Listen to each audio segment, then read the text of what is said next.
السلام علیکم ورحمۃ اللہ وبرکاتہ۔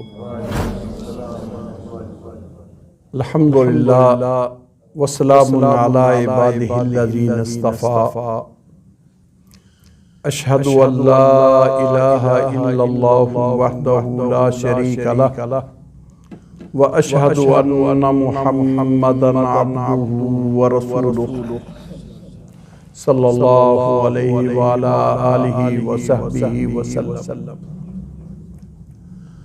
اعوذ باللہ من الشیطان الرجیم، بسم اللہ الرحمن الرحیم۔ وما كان لبشر أن يكلمه الله إلا وحيا أو من وراء حجاب أو يرسل رسولا فيوحي بإذنه ما يشاء إنه علي حكيم۔ صدق اللہ العظیم۔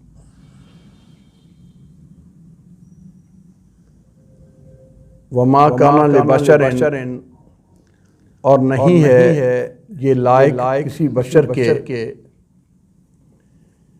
ان یکلمہ اللہ، کہ اس سے کلام کرے اللہ تعالی، الا وحیا، مگر وحی کے ذریعے، او من وراء حجاب، یا پردوں کے پیچھے، او یرسل رسولا، یا کوئی پیغام رساں بھیجے اس کی طرف، پیغمبر بھیجے اس کی طرف، پیغمبر بھیجنا، فیوحی بإذنہ ما یشاء، پس وہ وحی کرے اس کی طرف جو وہ چاہے، انہ علی حکیم، وہ بہت بلند اور حکمت والا ہے۔ اللہ سبحانہ وتعالی کی عظمت اور رفعت شان جس کسی کو اس کا کچھ اندازہ ہو، وہ اللہ رب العزت سے ہیبت زدہ ہوتا ہے، ڈرنے والا ہوتا ہے، اس کا فرما بردار ہوتا ہے، ان کے احکام کی پابندی کرنے والا ہوتا ہے۔ اور جس قدر بندہ اللہ رب العزت کی عظمت ذات سے بے خبر اور جاہل ہوتا ہے، اسی قدر اللہ کی نافرمانی، معصیت اور شرک و بدعت کا ارتکاب اور نافرمانی کے مظاہر سامنے آتے ہیں۔ اللہ سبحانہ وتعالی جو پوری کائنات کا خالق ہے، پوری کائنات کا مالک رازق ہے، اور جو کرتا ہے وہی کرتا ہے، اس کے سوا اس کے حکم کے بغیر ایک پتا بھی نہیں گرتا۔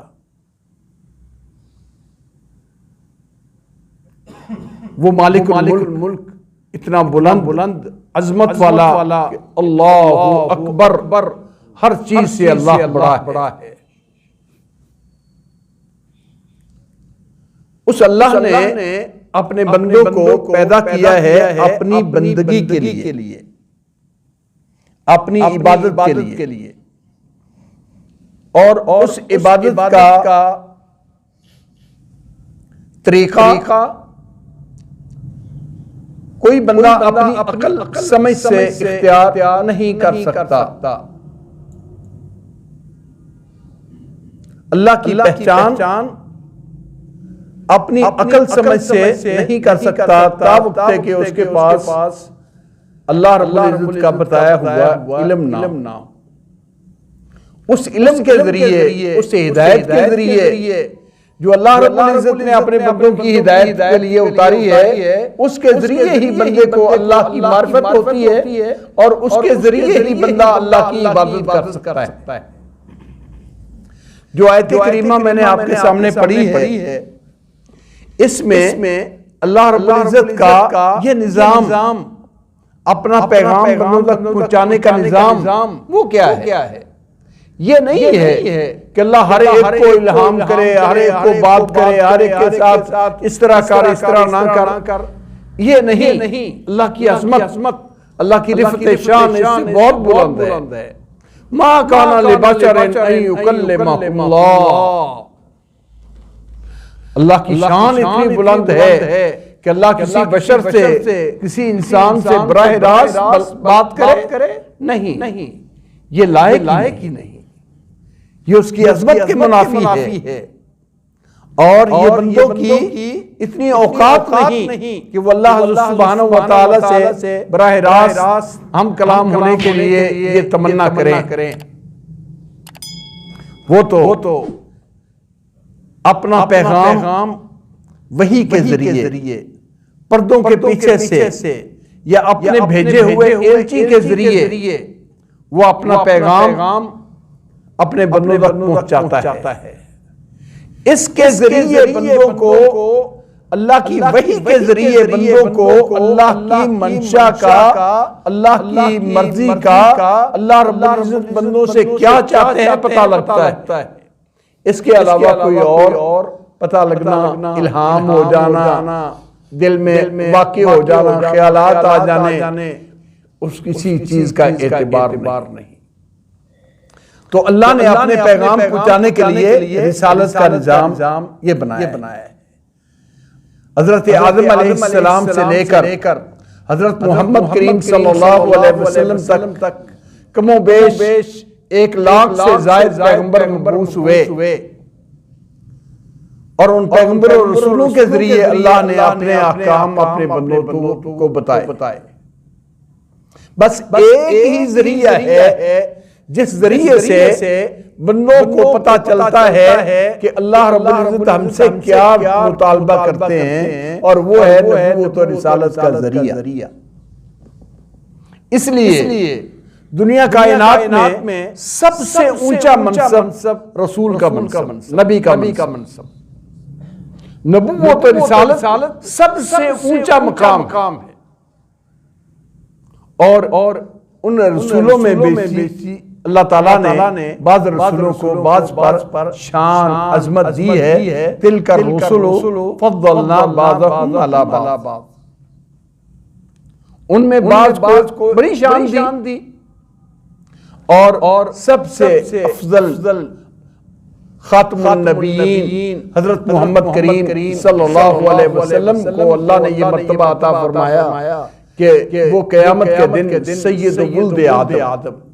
اور آپ کی نبوت کے بعد، آپ کی نبوت کے اعلان کے بعد ساری نبوتیں، ساری تعلیمات موقوف کر دی گئی، روک دی گئی. اب صرف اور صرف ایک ہی ذریعہ حضرت محمد کریم صلی اللہ علیہ وسلم کا ذریعہ ہے جس کے ذریعے بندوں کو اللہ کی مرضی کا، اللہ کے احکام کا پتہ چل سکتا ہے. اس بارے میں بہت ہی احساس کہ اللہ نے محمد کریم صلی اللہ علیہ وسلم کو جو منصب عطا فرمایا ہے، اس منصب کے ہوتے ہوئے کسی پیغمبر کی تعلیم کو بھی حجت کے طور پر کوئی پیش نہیں کر سکتا. مشہور قصہ ہے، آپ صلی اللہ علیہ وسلم کی مجلس تھی اور حضرت عمر رضی اللہ تعالیٰ عنہ کو کہیں سے تورات کے کچھ اوراق لکھے ہوئے مل گئے. آپ کی مجلس میں بیٹھ کر حضرت عمر تورات کی تلاوت کرنے لگے. نبی صلی اللہ علیہ وسلم کا چہرہ مبارک بدل ہو گیا. کسی نے توجہ دلائی، عمر دیکھو تو صحیح آپ کیا کر رہے ہیں، اور اللہ کے نبی صلی اللہ علیہ وسلم کا چہرہ مبارک بدل رہا ہے. عمر نے رضی اللہ تعالی عنہ نے آپ کی نبوت اور رسالت کا اعتراف کرتے ہوئے رضیت باللہ ربا وبالاسلام دینا وبمحمد نبیا یہ عرض کی، اور ساتھ بتایا یا رسول اللہ میں کچھ اور نہیں پڑھ رہا، میں تورات پڑھ رہا ہوں. میں تورات پڑھ رہا ہوں، اللہ کی کتاب. جو اللہ نے موسیٰ علیہ السلام پر اتاری، آپ نے فرمایا عمر میری نبوت کے بعد اگر صاحب تورات موسیٰ علیہ السلام بھی آئیں لما وسعہ الا اتباع، اس کو بھی میری فرما برداری کے بغیر چارہ کار نہیں۔ ایک ہی رستہ، ایک ہی منہج اور ایک ہی طریقہ محمد کریم صلی اللہ علیہ وسلم کا طریقہ ہے کہ اگر پیغمبر بھی آئیں تو وہ بھی اس رستے کے اوپر چلنے کے پابند ہوں گے۔ یہی وجہ ہے قیامت کے قریب حضرت عیسیٰ علیہ السلام جن کو اللہ رب العزت نے اب آسمانوں پر زندہ اٹھایا ہوا ہے، قیامت کے نزدیک دوبارہ اتریں گے اور اتر کر حضرت محمد کریم صلی اللہ علیہ وسلم کی شریعت کے مطابق عمل کریں گے، اور آپ صلی اللہ علیہ وسلم کے امتی ان کی اقتداء میں نماز ادا کریں گے۔ یہ اعلان ہے کہ کسی پیغمبر کی بھی نبوت نبی حضرت محمد صلی اللہ علیہ وسلم کی تعلیمات آنے کے بعد وہ تعلیمات جاری نہیں ہوں گی۔ اب نجات اور ہدایت کا رستہ صرف ایک جو حضرت محمد کریم صلی اللہ علیہ وسلم کا ہے۔ سارے پیغمبر اللہ کے محبوب ہیں اور ہر پیغمبر کو اللہ بھیجتا ہی اس لیے ہے کہ اس کی اللہ کے حکم کے ساتھ اطاعت فرما برداری کی جائے۔ وَمَا أَرْسَلْنَا مِن رَّسُولٍ إِلَّا لِيُطَاعَ بِإِذْنِ اللَّهِ، رسول بھیجا ہی اس لیے جاتا ہے کہ لوگ ان کے پیچھے چلیں، ان کی فرما برداری کریں، اطاعت کریں، اور جو رسول کی اطاعت کرتا ہے وہ من و عن اسی طرح ہے جیسے اللہ رب العزت کی اطاعت کر رہا ہے۔ من یطیع الرسول فقد اطاع اللہ، جس نے رسول کی اطاعت کی اس نے اللہ کی اطاعت کی۔ کیوں؟ حالانکہ اللہ کی طرح تو کوئی بھی نہیں، لیکن اطاعت کے معاملے میں، فرما برداری کے معاملے میں جس نے پیغمبر کی فرما برداری کی اس نے گویا کہ اللہ کی اطاعت کی، اس لیے کہ پیغمبر اپنی مرضی سے کچھ کہتی ہی نہیں۔ وَمَا يَنطِقُ عَنِ الْهَوَىٰ إِنْ هُوَ إِلَّا وَحْيٌ يُوحَىٰ، اپنی مرضی سے پیغمبر کچھ حکم جاری ہی نہیں کرتے، اور شریعت کا کوئی مسئلہ اللہ کی کلام، اللہ کی طرف حکمت منسوب کرنا کہ اللہ نے کہا ہے، اس وقت تک یہ ممکن ہی نہیں کہ پیغمبر کی زبان اطہر پر ہو ان ہوا الا وحی یوحیٰ، اللہ کی طرف سے پیغام آتا ہے، پیغمبر پڑھ کے سنا دیتا ہے۔ جب اس طرح ہے کہ پیغمبر کی اپنی مرضی نہیں، پیغمبر کا بھی اپنا دخل نہیں، پیغمبر اللہ کا پیغام بندوں تک پہنچاتا ہے، تو پھر جو بندے اس پیغام پر عمل کرتے ہیں وہ اللہ کی فرما برداری، اللہ کی اطاعت کرتے ہیں۔ من یطیع الرسول فقد اطاع اللہ، معیار رسول کا مقام، لوگ اگر رسول کے مرتبے کو سمجھیں تو رسول اکرم صلی اللہ علیہ وسلم کے ہوتے ہوئے، آپ کی تعلیمات کے ہوتے ہوئے کسی کی طرف دیکھنا تو دور کی بات ہے، کوئی اس کو سننا بھی گوارا نہ کرے کہ رسول اپنی مرضی سے بات نہیں کرتے۔ مشرکین مکہ کو اعتراض تھا کہ محمد کریم صلی اللہ علیہ وسلم آپ کا خلق بھی بہت اچھا، آپ کی تعلیمات بھی بڑی سچی، آپ کی دعوت بڑی پاک، لیکن جو قرآن پاک ہے نا، اس کے اندر کچھ آیتیں ایسی ہیں جو ہمارے بتوں کی تو بیخ کنی کرتی ہیں، اگر وہ آیتیں بدل دی جائیں تو ہم قبول کر لیں گے، تھوڑی سی ترمیم کر دی جائے تو ہم بھی قبول کر لیں۔ اللہ اکبر، اللہ کی طرف سے وحی آتی ہے، قل ما یکون لی ان ابدلہ من تلقاء نفسی ان اتبع الا ما یوحی الی انی اخاف ان عصیت ربی عذاب یوم عظیم۔ میرے لیے یہ حق نہیں کہ میں قرآن کو اپنی مرضی سے تبدیل کر دوں، دین کو بدل دوں، اللہ کے احکام بدل دوں۔ ما یکون لی ان ابدلہ من تلقاء نفسی، میں اپنی طرف سے کچھ نہیں بدل سکتا۔ ان اتبع الا ما یوحی الی، میں تو اسی کی پیروی کرتا ہوں جو میری طرف وحی کی گئی ہے، جو اللہ کا پیغام آیا ہے، میں تو وہ پیغام پہنچاتا ہوں کہ رب تعالیٰ نے تمہیں یہ پیغام دیا ہے۔ انی اخاف ان عصیت ربی عذاب یوم عظیم، اور میں ڈرتا ہوں کہ اگر میں اللہ کے حکم کی نافرمانی کروں تو بڑے دن کے عذاب سے بچ نہیں سکتا۔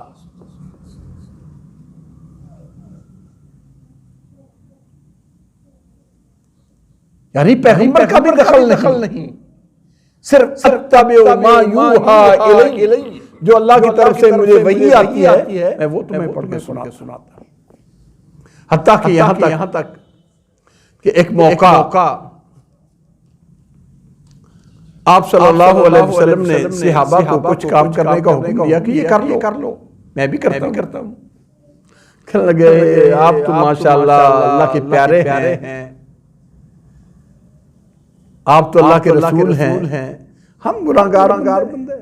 آپ نے فرمایا انی اتقاکم للہ واخشاکم للہ، میں تم سب سے زیادہ اللہ سے ڈرنے والا ہوں، میں تم سب سے بڑھ کر اللہ کے قانون کی پابندی کرنے والا ہوں۔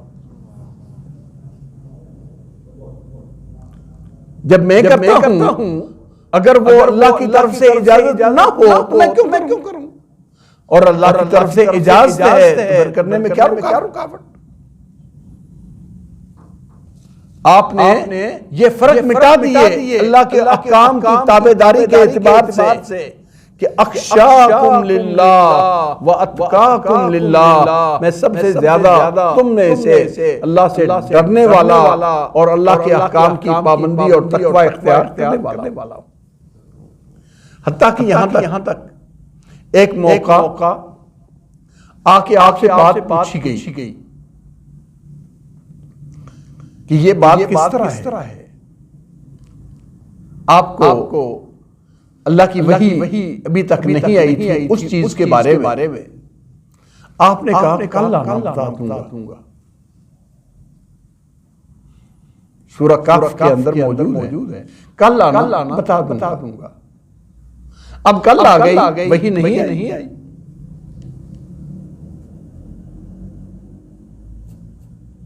حتیٰ کہ مشرکوں نے تالیاں بھی بجائی، آپ پر آوازیں بھی کسے۔ اللہ رب العزت نے اپنے پیغمبر کو ہدایت دی وَلَا تَقُولَنَّ لِشَيْءٍ إِنِّي فَاعِلٌ ذَلِكَ غَدًا إِلَّا أَن يَشَاءَ اللَّهُ، آپ یہ بھی اپنی مرضی سے کسی کو نہ کہیں کہ یہ کام میں کل کروں گا، اتنا بھی نہ کہیں، اپنی طرف سے اتنی بات بھی نہ کریں کہ یہ کام میں کل کروں گا۔ ہاں یہ کہتے ہوئے کہیں کہ میرے رب نے چاہا تو، اگر اللہ کی مرضی ہوئی تو ہوگی، اللہ نے چاہا تو یہ کام ہوگا، وگرنہ آپ اتنی بات بھی نہ کریں کہ یہ میں کل کروں، یہ مسئلہ کل بتا دوں گا۔ اس قدر پیغمبر اللہ کے حکم کا پابند ہوتا ہے۔ جب اس قدر پابند ہے پھر اللہ کے حکم کی فرما برداری وہ آخری بات ہے کہ اللہ کے پیغمبر صلی اللہ علیہ وسلم کے بغیر چارہ کار ہی نہیں۔ ان کی اطاعت، ان کی فرما برداری، ان کے نقش قدم پہ چلنا، ان کی اطاعت کرنا، اس کے بغیر کوئی آدمی اللہ تک پہنچنا چاہے، کامیاب ہونا چاہے، ممکن ہی نہیں۔ جب صحابہ کرام کو اللہ کی معرفت ہو گئی، توحید باری تعالیٰ کا پتہ چل گیا، تو بعض نے یہ تصور کہ اللہ تعالیٰ سے محبت کرنی ہے، کیسے کرنی جائے، کیا طریقہ ہے؟ ہمارا ایمان اللہ پر ہے، اور صرف ایسا ایمان خالی نہیں بلکہ سب سے زیادہ مومن رب تعالیٰ سے محبت کرنے والا ہوتا ہے۔ وَالَّذِينَ آمَنُوا أَشَدُّ حُبًّا لِلَّهِ، ایمان والوں کی اللہ سے بڑی محبت ہوتی ہے۔ اب اللہ رب العزت نے قرآن پاک میں یہ اعلان کر دیا قل ان کنتم تحبون اللہ فاتبعونی یحببکم اللہ۔ اگر تم چاہتے ہو اللہ سے محبت کرنا، چاہتے کیا ہو؟ اپنے خالق سے محبت کرنا، اپنے رب سے جڑنا، اپنے مالک سے محبت کرنا، اگر وہ چاہتے ہو تو اس کی محبت کا ایک ہی رستہ ہے فاتبعونی، میری اتباع کرو، میرے نقش قدم پر چلو، میری بات مانو، میری اطاعت کرو، میری سنت پہ چلو، نتیجہ یہ ہوگا یحببکم اللہ، اللہ تم کو اپنا محبوب بنا لے گا۔ اور اگر رسول کی مرضی کے بغیر، رسول کے طریقے کے بغیر، پیغمبر کے بتائے ہوئے ہدایات کے بغیر اگر کوئی اللہ کو تلاش کرنا چاہے تو ٹوپ گہرائیوں میں، اندھیروں میں ڈوبتا چلا جائے گا، ہدایت نصیب نہیں ہوگی۔ محمد فرق بین الناس، لوگوں کے درمیان حق و باطل کا امتیاز کرنے والی چیز وہ محمد کریم صلی اللہ علیہ وسلم، جو محمد صلی اللہ علیہ وسلم سے جڑ گیا، وہ رب سے جڑ گیا، وہ رب کا ماننے والا ہے، جو محمد کریم صلی اللہ علیہ وسلم سے کٹ گیا وہ رب سے بھی کٹ گیا۔ اعلان فلا وربک، تیرے رب کی قسم، تیرے رب کی قسم، فلا وربک لا یؤمنون حتی یحکموک فیما شجر بینہم ثم لا یجدوا فی انفسہم حرجا مما قضیت ویسلموا تسلیما۔ تیرے رب کی قسم، کسی کو ایمان نصیب نہیں ہو سکتا جب اے محمد کریم، جب تک یہ آپ کو اپنا حاکم اور فیصل تسلیم نہ کر لیں، اپنے معاملات میں، اپنے جھگڑوں میں بھی آپ کو فیصل نہ مان لیں۔ اکیلا فیصل ہی نہیں بلکہ وَيُسَلِّمُوا تَسْلِيمًا، دل کی اتھا گہرائیوں سے آپ کے فیصلے کو جب تک قبول نہیں کر لیتے اس وقت تک ایمان نصیب نہیں ہو سکتا۔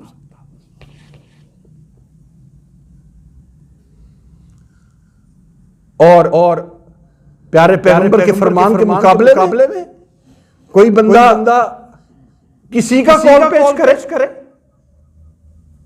بڑے سے بڑے کی بات کرے، بھئی پیغمبری کی بات نہیں ہو سکتی، یہاں تو سابقہ پیغمبروں کی بات نہیں ہو سکتی، کسی امت کا نام کیسے لیا جا سکتا ہے؟ یہ کیسے ہو سکتا ہے کہ محمد کریم صلی اللہ علیہ وسلم کے فیصلے کے مقابلے میں کسی اور کی رائے اور کسی اور کا فیصلہ وہ دیکھا پڑا جائے؟ یہاں تو پیغمبروں کی پیغمبری نہیں چلتی، نبیوں کی نبوت نہیں چلتی، کسی امتی کا نام کتنا ہی بڑا کیوں نہ ہو، کتنا ہی بڑا کیوں نہ ہو، ابو بکر ہی کیوں نہ ہو، عمر ہی کیوں نہ ہو، عثمان ہی کیوں نہ ہو، علی ہی کیوں نہ ہو، رضی اللہ تعالیٰ عنہم جمیعا، اتنے بڑے ہی کیوں نہ ہو، پیغمبر کے مقابلے میں کسی کی بات اگر وہ پیغمبر کی بات کو چھوڑ کے ان کی طرف دیکھتا ہے، ایمان نہیں۔ جب یہ بات ہے تو ایک موقع ہوا، حضرت ابن عباس رضی اللہ تعالیٰ عنہ فرمانے لگے، انہوں نے کوئی مسئلہ بتایا، اللہ کے نبی کی حدیث سنائی کہ اللہ کے نبی صلی اللہ علیہ وسلم نے اس کا فیصلہ یہ کیا ہے۔ وہ کہنے لگے ابو بکر یوں کہتے ہیں، عمر یوں کہتے ہیں، کہنے لگے مجھے اندیشہ ہے، مجھے ڈر ہے ان تنزل علیکم الحجارۃ من السماء، آسمان سے پتھر برسنے شروع ہو جائے، اقول لکم قال رسول اللہ صلی اللہ علیہ وسلم وتقولون قال ابو بکر وعمر، میں تمہارے سامنے قال رسول اللہ کہہ رہا ہوں اور تم اس کے مقابلے میں ابو بکر عمر کا نام لے رہے۔ یہ ایک مقام ہے، مقام نبوت، یہ مقام ہے مقام رسالت۔ اب اس کے ہوتے ہوئے جب پیغمبروں کی پیغمبریاں موقوف ہیں پیغمبروں کی نبوت کی تعلیمات وہ اس وقت جاری نہیں رہ سکتی تو کسی امتی کی بات یا کسی سوسائٹی کی بات، کسی گروہ کی بات، کسی وڈیرے کی بات کیسے تصور کیا جا سکتا ہے کہ محمد کریم صلی اللہ علیہ وسلم کے سامنے یہ بات آئے۔ کفار کو یہی بات مانے تھی اسلام قبول کرنے سے۔ وہ سمجھتے تھے کہ اگر محمد کریم صلی اللہ علیہ وسلم کو رسول تسلیم کر لیا اور اقرار کر لیا، آپ کا کلمہ پڑھ لیا، پھر ہماری مرضی نہیں چلے گی، پھر ہمارے فیصلے نہیں چلیں گے، پھر تو فرمانبرداری ہو، پھر تو فرمانبرداری ہو۔ میرے بھائیو، آج بھی یہ بہکی ہوئی دنیا، بھٹکی ہوئی دنیا جو گمراہیوں میں پھنس رہی ہے اور آئے دن کی نئی گمراہیاں ہیں، ان میں حل یہی ہے کہ پیارے پیغمبر کے فرامین، آپ کی تعلیمات، اس کی پہچان کی جائے، اس کو سینے لگایا جائے۔ اللہ نے قرآن پاک میں حکم دیا ہے اطیعوا اللہ واطیعوا الرسول واولی الامر منکم فإن تنازعتم في شيء فردوه إلى الله والرسول إن كنتم تؤمنون بالله واليوم الآخر۔ فرمایا اللہ کی اطاعت کرو، رسول کی اطاعت کرو، حکمرانوں کی اطاعت کرو۔ اگر کہیں جھگڑا ہو جائے تو بات صرف اللہ اور اس کے رسول کے کورٹ میں لوٹا دو۔ اگر ایمان والے ہو تو پھر سب باتیں، سب جھگڑے، سب تنازع، سب فرقے، سب گروہ چھوڑ کے دیکھو اللہ کیا کہتا ہے، اللہ کا رسول کیا کہتا ہے صلی اللہ علیہ وسلم۔ یہ ہدایت کی کڑی، یہ ہدایت کا منہج، یہ ہدایت کا طریقہ بڑا مختصر ہے، کوئی پیچیدگی نہیں اس رستے میں۔ پیارے حبیب صلی اللہ علیہ وسلم نے قیامت سے پہلے ہونے والے فتنوں کے بارے میں آگاہی دی۔ قیامت سے پہلے بڑے فتنے ہوں گے، بڑے فتنے، ایسے فتنے ہوں گے، بڑے عقل مندوں کی عقلیں جواب دے جائیں گی۔ ہو سکتا ہے کوئی آدمی صبح کے وقت مسلمان ہو، شام کے وقت ایمان سے ہاتھ دھو بیٹھے، شام کے وقت مسلمان ہو، صبح کے وقت ایمان سے ہاتھ دھو بیٹھے۔ آپ نے ان سارے فتنوں کا صحابہ کو بتلایا، متنبہ کیا۔ ایک صحابی عرض کرتے ہیں یا رسول اللہ صلی اللہ علیہ وسلم، اگر ایسے اندھیرے چھا جائیں گے، ایسے فتنے آ جائیں گے تو ان فتنوں میں بچنے کی راہ کیا ہے؟ ہدایت پہ قائم رہنے کا طریقہ کیا ہے؟ آپ نے فرمایا ترکت فیکم ما مرینی، ترکت فیکم ما مرینی لن تضلوا ما ان تمسکتم بہما کتاب اللہ و سنتی۔ میں تمہارے اندر دو چیزیں چھوڑ کے جا رہا ہوں، ایک اللہ کی کتاب اور ایک میں اپنی سنت یہ چھوڑ کے جا رہا ہوں۔ جب تک ان دونوں کو مضبوطی سے تھامے رکھو گے، دنیا کی کوئی طاقت تمہیں حق سے دور نہیں کر سکتی، گمراہ نہیں کر سکتی۔ یہ ہدایت کا معیار پیارے حبیب صلی اللہ علیہ وسلم نے بڑے اجلے لفظوں میں بیان فرمایا۔ اب صرف اللہ کی کتاب کے ساتھ جڑنا، اس محمد کریم صلی اللہ علیہ وسلم کی سنت کے ساتھ جڑنا، اس کو تلاش کرنا، اس پر پہرا دینا، اس پر عمل کرنا نجات کا ضامن ہے۔ میرے بھائیو، رسول بہت اونچا مقام ہے، بہت اونچا مرتبہ ہے، اس لیے کہ اللہ اور بندوں کے درمیان وہی ایک سفیر ہے، وہی ایک واسطہ ہے، وہی ایک ذریعہ ہے جس ذریعے سے بندوں کو اللہ کے احکام کا پتہ چل سکتا ہے۔ اس کے علاوہ کوئی ذریعہ نہیں، کوئی رستہ نہیں، کوئی چلہ نہیں، کوئی اور طریقہ نہیں، صرف ایک ہی طریقہ ہے اور وہ کتاب و سنت میں اللہ نے بیان فرما دیا ہے۔ اس کے اوپر چلنے کی اللہ سے دعا بھی کریں اور اس طریقے کو جاننے پہچاننے کے لیے کوشش کریں۔ اللہ ہمیں توفیق عطا فرمائے وآخر دعوانا ان الحمدللہ رب العالمین.